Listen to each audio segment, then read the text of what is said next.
Hello students, देखो concept of physics book का electric field and potential chapter है। इसमें क्वेश्चन नंबर 51। देखो यहाँ पर क्वेश्चन क्या कह रहा है, फिगर में ही समझ जाओगे। देखो स्प्रिंग है, स्प्रिंग का स्प्रिंग कांस्टेंट के है। स्प्रिंग का एक छोर वाल से, फिक्स्ड वाल से, है ना, कनेक्टेड है, और दूसरा छोर जो है ब्लॉक से कनेक्टेड है। ब्लॉक का मास जो है m है, ब्लॉक पर पॉजिटिव चार्ज क्यू है। क्लियर? ओरिजिनल पोजीशन में इनिशियली है। अब देखो अनस्ट्रेस्ड फॉर्म में है, मतलब उसमें कोई एक्सटेंशन नहीं है और ना ही कोई कंप्रेशन है। अब होता क्या है कि स्प्रिंग के पैरेलल में, स्प्रिंग के पैरेलल में electric field, horizontal electric field E जब स्विच ऑन होता है तब इसमें डिस्प्लेसमेंट प्रोड्यूस होता है, क्योंकि इस पर चार्ज रखा हुआ है। बात समझ गए ना? इस पर पॉजिटिव चार्ज रखा हुआ है, तो पॉजिटिव चार्ज इस पर रहने के कारण इसमें डिस्प्लेसमेंट प्रोड्यूस होगा। कब? जब horizontal electric field switch on होगा तब, यानी अप्लाई होगा तब। तो कहता है कि find the amplitude of the resulting SHM. तो जब यह एसएचएम परफॉर्म करेगा तो एम्पलीट्यूड, है ना, फाइंड आउट करना है। तो एम्पलीट्यूड का मतलब क्या हुआ? अगर कोई पार्टिकल जो है, सपोज करो कि इस स्ट्रेट लाइन पर किसी फिक्स्ड पॉइंट के अबाउट अगर मूव करता है, अपने मोशन को रिपीट करता है, तो मैक्सिमम जो डिस्प्लेसमेंट होगा उसी को हम एम्पलीट्यूड कहते हैं। एम्पलीट्यूड का मतलब मैक्सिमम डिस्प्लेसमेंट, यानी महत्तम विस्थापन। समझ गए? उसको हम एम्पलीट्यूड कहेंगे। तो इसमें कुछ नहीं है।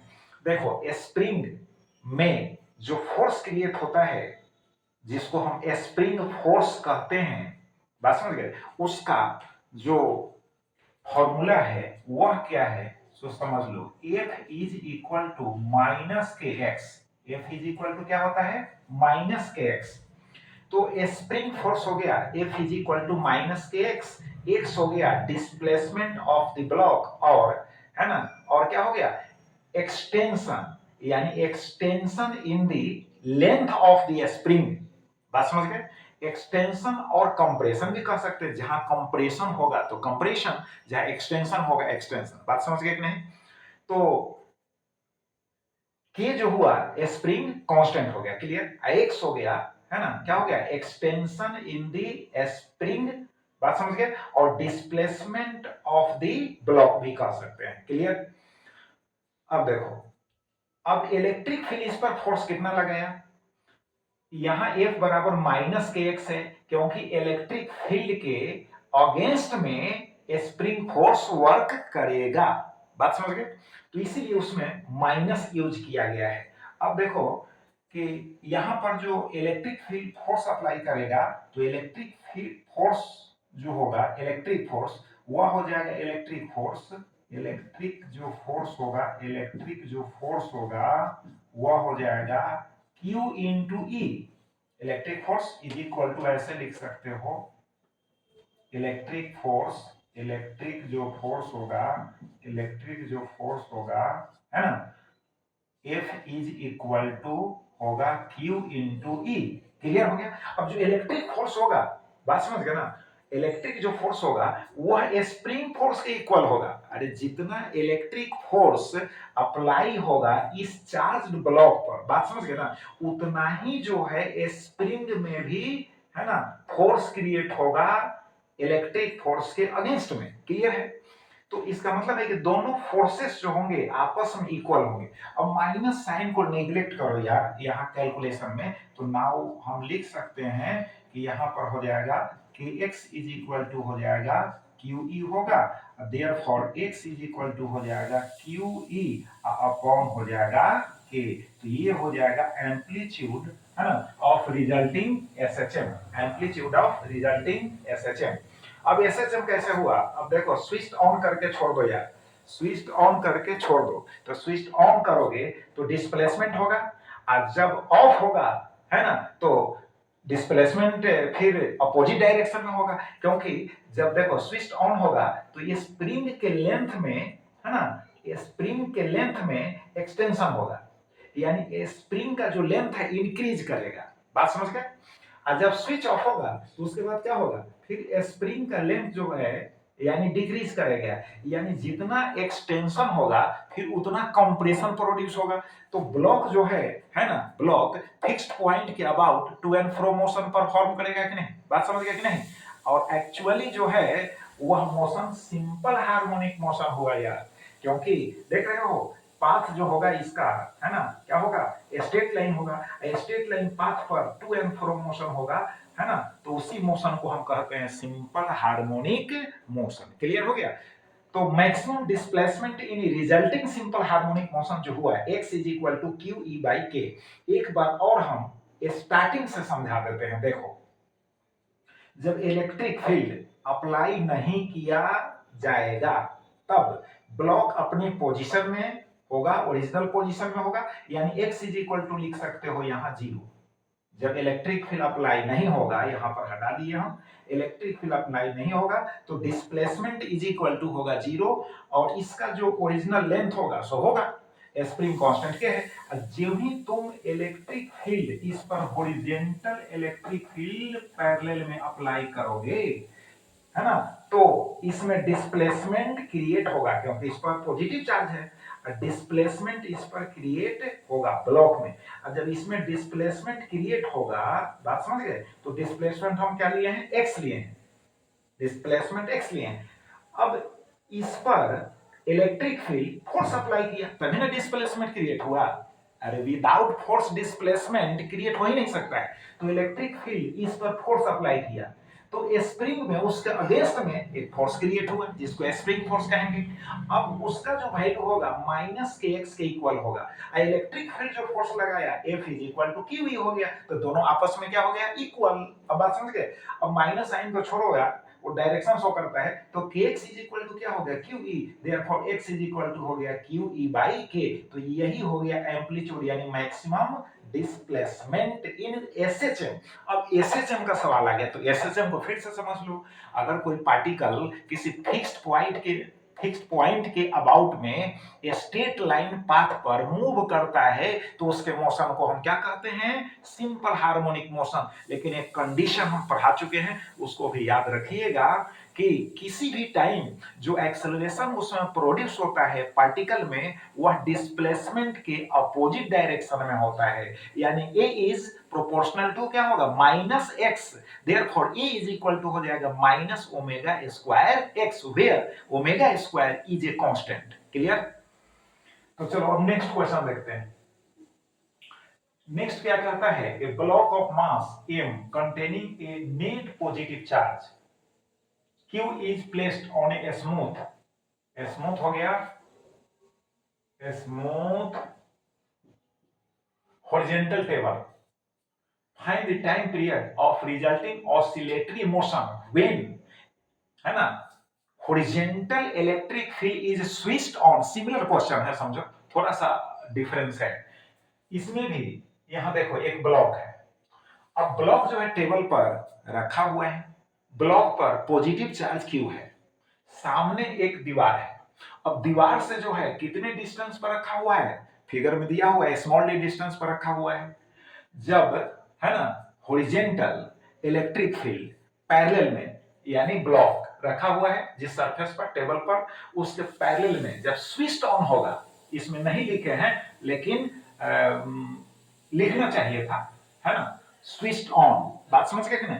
देखो इनिशियली तो रेस्ट में रहेगा ही, तो स्विच ऑन होगा तभी ना इसमें डिस्प्लेसमेंट क्रिएट होगा।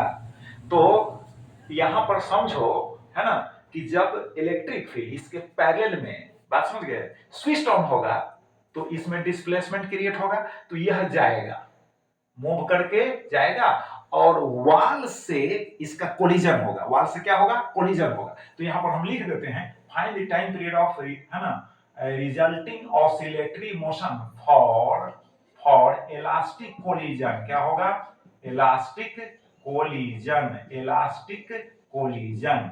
आप बुक में पढ़ लीजिएगा फुल क्वेश्चन।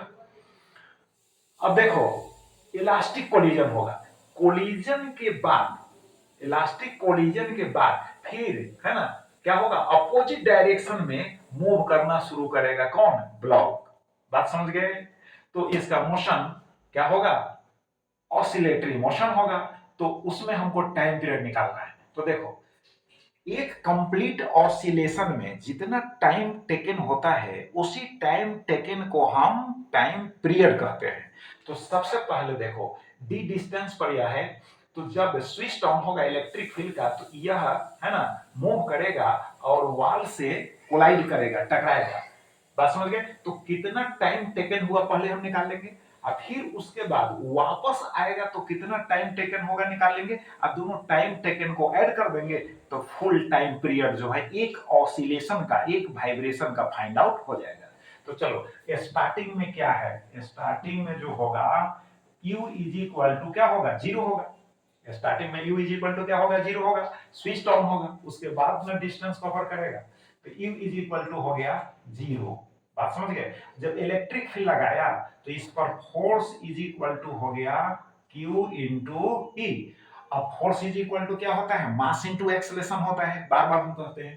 तो नाउ यहां पर लिख सकते हो, यहां पर लिख सकते हो mass into acceleration is equal to होगा Q इंटू ई, है ना। देयरफॉर हो जाएगा A इज इक्वल टू हो जाएगा QE अपॉन हो जाएगा M। तो एक्सेलरेशन जो है फाइंड आउट हो गया, एक्सेलरेशन निकल गया QE बाई M। अब डिस्टेंस निकालते हैं, डिस्टेंस फॉर्मूला लगाएंगे। देखो, डिस्टेंस भी दिया हुआ है, निकालना क्या है, डिस्टेंस दिया हुआ है, टाइम टेकन निकालना है, समझे ना। तो टाइम टेकन के लिए हमको डिस्टेंस फॉर्मूला लगाना है। तो अब हो जाएगा ऐसे, देखो, as s is equal to ut plus होता है हाफ ATA स्क्वायर, है ना। तो देयरफॉर यहाँ d लिख देंगे, ठीक है। s इज इक्वल टू क्या हो जाएगा, d, u तो जीरो हो गया, 1/2 हो गया, a हो गया, और t को t1 ले लेते हैं, t1 स्क्वायर। तो दिस इज इक्वल टू हो जाएगा हाफ हो जाएगा, और कितना होगा, हाफ हो जाएगा, और a का वैल्यू हो जाएगा QE अपॉन होगा m इंटू होगा t1 स्क्वायर, ठीक है। तो देयरफॉर हो जाएगा, यहाँ पर तो d है तो यहाँ t1 square is equal to 2md हो जाएगा, 2, है ना, md हो जाएगा, डिवाइडेड बाई हो जाएगा QE होगा। Therefore t1 is equal to, यहाँ t1 स्क्वायर है, t1 is equal to under root हो जाएगा 2md, अब बाई हो जाएगा QE। तो t1 तो निकल गया। अब उसके बाद T2 निकालना है। तो फिर देखो, वहां जब कोलाइड करेगा तो फिर यहां जब कोलाइड करेगा तो यहां पर वेलोसिटी इसका क्या होगा उसको फाइंड आउट करना होगा। बात समझ में आ रहा है कि नहीं? तो वेलोसिटी फाइंड आउट करना होगा, बात समझ गए? तो v इज इक्वल टू हो जाएगा, जिस वेलोसिटी से कोलाइड करेगा v is equal to u plus होगा, क्या होगा, v is equal to u plus हो जाएगा at होगा, है ना। तो यहां पर हम क्या करेंगे कि वेलोसिटी हमको निकालना है, बात समझ गए? वेलोसिटी क्या करना है, निकालना है। तो दिस इज इक्वल टू हो गया जीरो, यहां पर लिखते हैं, नीचे जीरो हो गया, अब प्लस होगा a, तो a का वैल्यू निकाले हुए हैं QE इन बाई हो जाएगा m, ठीक है। QE बाई हो गया m, एंड t का वैल्यू होगा, तो t का वैल्यू यानी t1 कहो यहाँ, है ना, t जनरल लिखा हुआ है, यहाँ क्या कहना है, t1। तो t1 का वैल्यू हो जाएगा रूट ओवर हो जाएगा, कितना होगा, 2md बाई होगा q इंटू e। बात समझ गए? तो अब जीरो को हटा दीजिए तो हो जाएगा QE बाई हो जाएगा m इंटू होगा अंडर रूट 2md बाई हो जाएगा q इंटू e। तो ये हो गया वेलोसिटी हो गया, बात समझ गए, वेलोसिटी हो गया, ठीक है। अब उसके बाद देखो, वापस जब आएगा, तो वापस जब आएगा तब क्या होगा, जब वापस आएगा तो जो भी है वह बन जाएगा u, जो भी है वह बन जाएगा u। बात समझ गए कि नहीं? जो भी है वह बन जाएगा u, और यहां जो भी होगा वो हो जाएगा u। बात समझ गए कि नहीं? तो फिर वापस आएगा तो फिर रेस्ट पोजीशन में आएगा, बात समझ गए नहीं? वह रेस्ट पोजीशन में आएगा।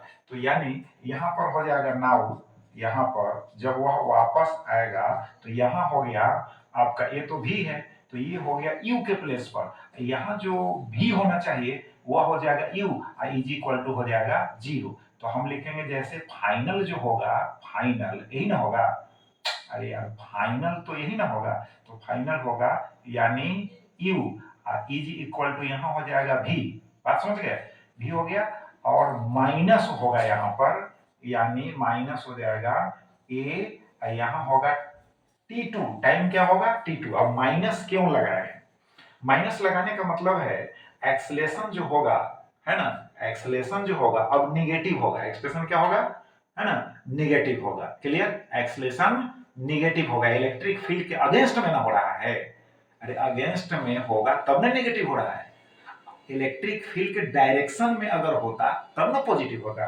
तो अब देखो यू यहाँ हो जाएगा, देयरफॉर ई जीरो हो गया, और यहाँ भी जो होगा रहेगा, और ये होगा A T2, तो दिस इंप्लाइज हो गया, यहाँ पर इधर लाएंगे तो T2 इज इक्वल टू हो जाएगा V, अब बाई होगा A, तो V का वैल्यू हम निकाले हुए हैं, V का वैल्यू हम निकाले हुए हैं, यहाँ पर देखो V का वैल्यू निकाले हुए हैं, अब V का वैल्यू निकाले हुए हैं तो QE अब बाई है M, अंडर रूट है 2MD, अब बाई है Q इंटू E, अब बाई होगा A, ठीक, बाई होगा A, तो A का वैल्यू यहाँ निकाले हुए हैं QA, यानी यहाँ पर हम निकाले हैं डिवाइडेड बाई, यहाँ पर लिखते हैं साफ साफ, ठीक है, यानी T2 इज इक्वल टू हो जाएगा V अपॉन होगा A, this is equal to हो गया, V का वैल्यू यहाँ पुट कर दिए, A का वैल्यू यहाँ निकाले हुए हैं,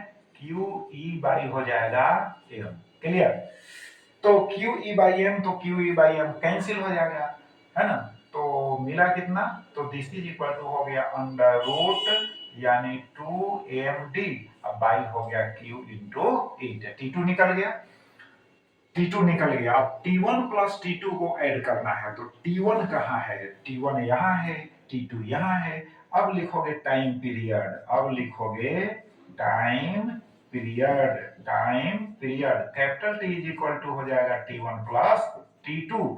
अब देखो T1 जो है under root 2MD by QE है, और T2 जो है under root 2MD by QE है, दोनों तो सेम ही है ना, तो 2 इंटू हम लिख देते हैं, 2 इंटू अंडर रूट हो जाएगा 2MD, अब बाई हो गया Q इंटू E, बात समझ गया कि नहीं, अगर इसको इन साइड ले जाएंगे, है ना, तो 2 का स्क्वायर कर दो, 2 2 जा कितना हो जाएगा 4, अब 4 जब हो जाएगा तब अंदर ले जाओगे तो 4 2 जा 8MD बाई हो जाएगा Q इंटू E, क्लियर हो गया, यानी ये जब अंदर जाएगा यार तो स्क्वायर होकर ना जाएगा, तो 2 का स्क्वायर करोगे 4 हो जाएगा, अब 4 में 2 से गुना कर दोगे तो 8MD by QE, under root 8MD by QE होगा, क्लियर हो गया।